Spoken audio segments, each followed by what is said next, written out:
Hi everyone, we are the Goomba team and my teammates are Justin Ramos and Ryan Sands.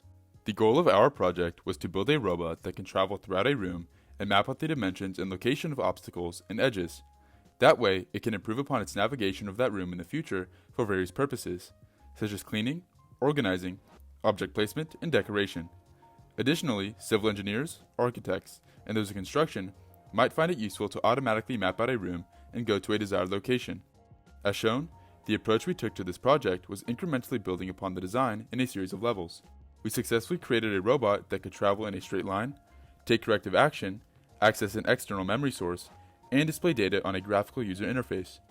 What we did not successfully accomplish is the memory of obstacles and the ability to accept user input to travel to a specified location. Here we have our block and circuit diagrams.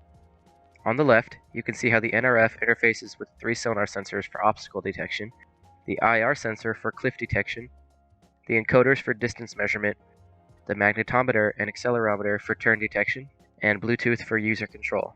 The Raspberry Pi was powered with an external battery source, and the NRF was powered by the Raspberry Pi. The motors were powered by 6 AA batteries. The NRF and Raspberry Pi communicated serially via UART with the RX and TX pins for data transfer.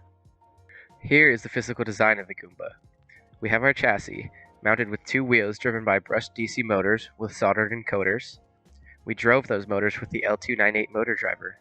On the front bottom, we have our IR proximity sensor.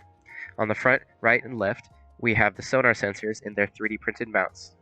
On the top, we have our breadboard and NRF mounted on our battery pack for the Raspberry Pi next to the Raspberry Pi itself. Underneath the chassis, the AA batteries are connected in series.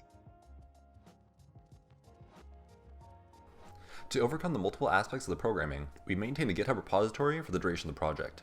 In it, we utilized the version control system to work on separate issues simultaneously, built from the main branch. We started with individual functions for handling the sensors connected to the NRF, and eventually finished with the state machine. As we moved to the Raspberry Pi code, we steadily improved the functionality of the Goomba driving file on the NRF for testing hardware, as well as for the robustness of the state machine itself. We simultaneously developed UART functionality across the 2 devices as we learned how to develop and use the GUI.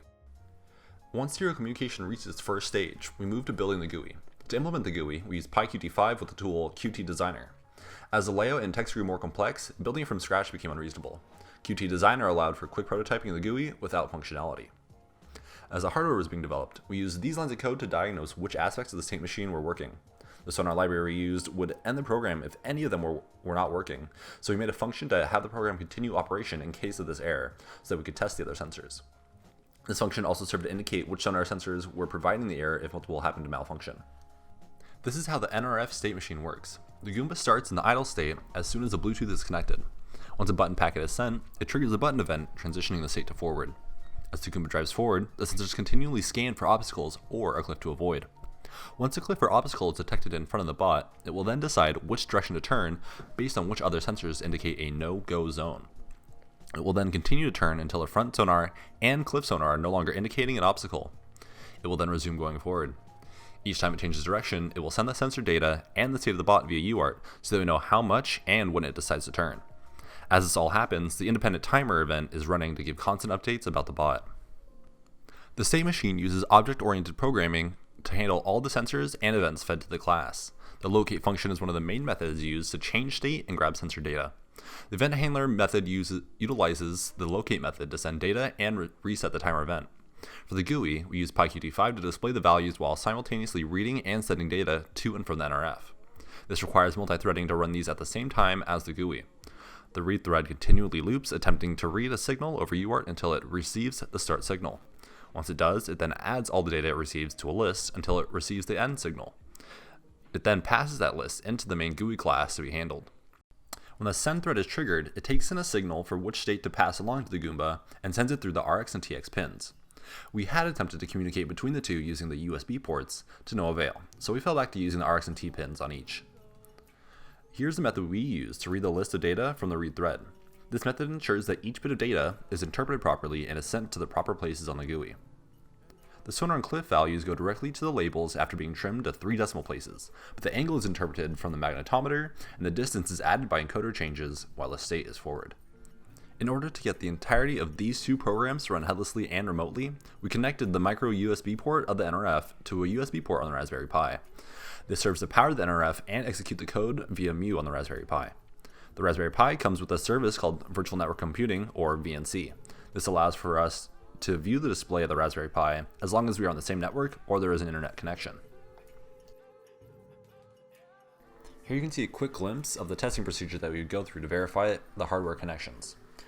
We have user input in order to be able to run the motors and try the serial UART communication. We can skip that using the 2 skip commands and continually run the sensor inputs. So now we get through our testing phase. I connect to Bluetooth and it will go into the state machine. So now we're currently in idle. If I go to here and I press the start button, it is now decided to go forward.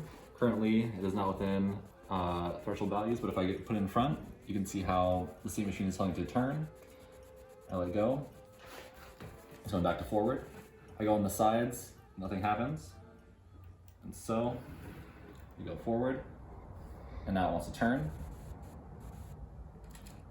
And if I then put these here, it'll still then want to turn because the front sonar is blocked.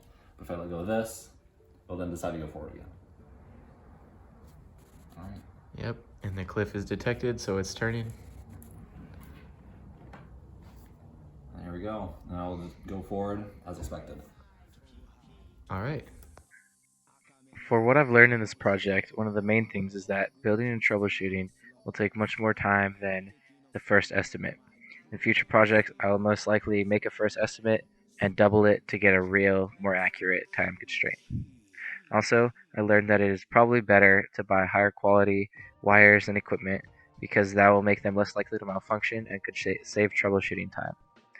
As for mechatronics concepts, I learned how to power electronics and how to drive motors simultaneously and using coders to measure their distance. I also learned how to interface multiple sensors with the microcontroller and how to solder. I also learned the basics of using GitHub for software development collaboration. My individual contributions to the project were the following. For the hardware, I selected the chassis and motors which would best suit our project. I revised the 3D model for the sonar mounts that were 3D printed. I also helped create the initial system block diagram. Regarding the electronics, I did most of the soldering, and I was present for most of the building sessions where we helped troubleshoot what was wrong with the robot. As for the software, I worked with Ryan to help create the initial program that would send data from one microcontroller to another. We initially did this with the Feather Sense board to the Feather M4 Express, before we later had to change it to send data from the Sense to the Raspberry Pi. Also, I implemented a timer system in our code that would tell the program to send data to the Raspberry Pi every 0.3 seconds. In this project, I learned that I must dedicate much more time to troubleshooting than I originally expect. After further thought, I now know that it is always best to reduce the complexity in the number of components so that troubleshooting is easier and there are less parts of the project that can go wrong. I now also understand how easy it is to collaborate for software with GitHub and using Visual Studio Code, rather than versioning with Mu Editor and sending iterations back and forth. Overall, this project was very fruitful in combining what I learned in class. My contributions to the project were the following. In the beginning, I was responsible for the idea of using a GUI on a Raspberry Pi that took data from the NRF board, and I was instrumental in developing the scope of the project objectives. I also made the circuit diagram using Lucid Charts and was therefore responsible for much of the circuit design. For the 3 sonar mounts, I printed them at my job and supplied a lot of the hardware, including screws and wires. I took part in the creation of the communication protocol between the Raspberry Pi and the NRF board, and also did a lot of the soldering and troubleshooting. In fact, as part of the troubleshooting for the power source, a battery exploded in my eye. What a rush. When it comes to programming, we learned how to establish and maintain a GitHub repository for working on code remotely. We also learned how to tackle UART communication to concisely send data, and we also got some good exposure to PyQt, which is a super flexible GUI. When it comes to hardware, we found that wires can often break in the middle or cause weak connections elsewhere. If we were to iterate on this design, we would change the chassis to be bigger and more adaptable so that we can more easily attach components. We would also consolidate from 2 power sources to just 1 to conserve space. Trying to establish reliable connections between 6 AA batteries and hook them up to the motor driver was the longest and most frustrating issue we had throughout the project. As for software, we found that the sonar library affected the PWM signal to the motors based on the trick or timing. Finding an alternate library for the sonar or a different sensor would improve in performance. As I took over the role of lead programmer, I led the GitHub repository in its drafting of issues and features to implement and build. I drafted the test code used to test hardware, established the methods of the state machine, accounted the event to send, and helped build the UART capability. I was the sole designer of the GUI in the later half of the project and established the multi-threading to handle serial communication.